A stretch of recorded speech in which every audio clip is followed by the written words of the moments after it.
Hi, I'm Latrice Collins, the founder and creator of The Career Brand.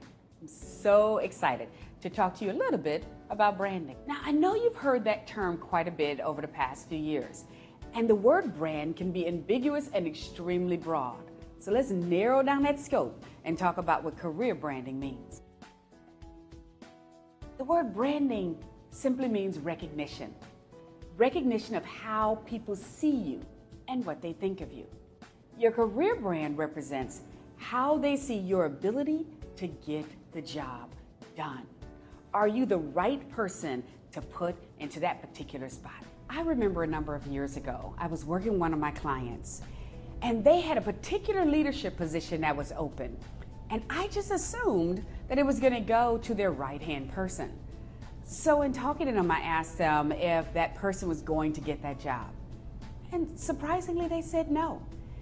And I asked, why wouldn't this person who worked the long hours, who knew the company like the back of their hand, why wouldn't they get that job? And they shared with me some insight. They said they would love to give it to them, but there were some pieces of their brand that weren't quite matching up. Meaning maybe some communication skills or maybe some certain elegance they needed to add to the equation.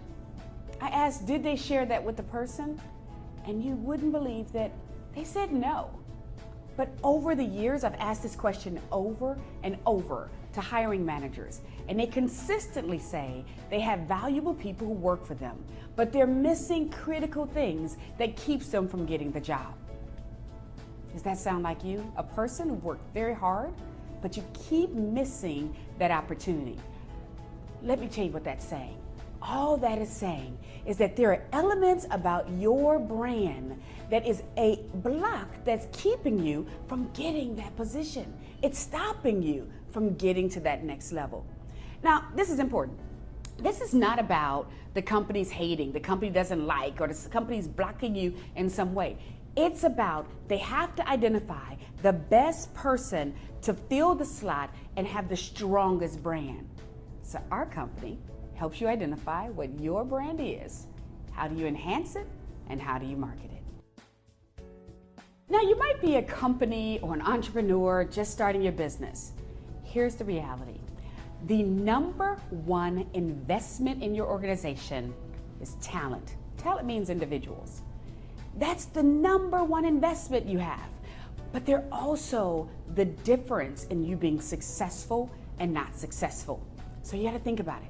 It doesn't matter what your product is. It doesn't matter what your service is. It's the people that makes the difference on how successful you'll be. So, what difference does that make when it comes to a brand?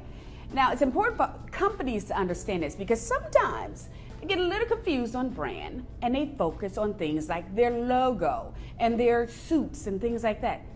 That's nice and all. But that doesn't answer the questions that people are looking for to determine if you're the right company for them. Not to mention, you have to think about your customer relationships as well as your partnerships. They're focusing on the individuals in your company. How do they make them feel? So, here's the reality. Career branding is based on 4 key elements. It doesn't matter if you're a company or individual, same 4 key elements, and here they are. Each element answers a question that every person needs an answer to in making a decision on who they're going to hire or who they're going to do business with. And here they are. The first of your brand elements is expertise. And expertise answers the question, what do you know? Then there's image. Now, image answers the question, how do you represent me? The third element is character, and character answers the question, how do you fit with me? And then the fourth element is impact. And impact answers the question, what would you do for me? So many people with their brand, they look at these 4 and they think one is all they need. People who've been working a long time think they just need expertise. But they don't show what they do for a company. Or they do things for a company, but they don't fit with the team. Or they fit with the team and they do for the company, but they don't represent the company well. You have to have a clear balance of the 4 in order to excel and soar past everyone else.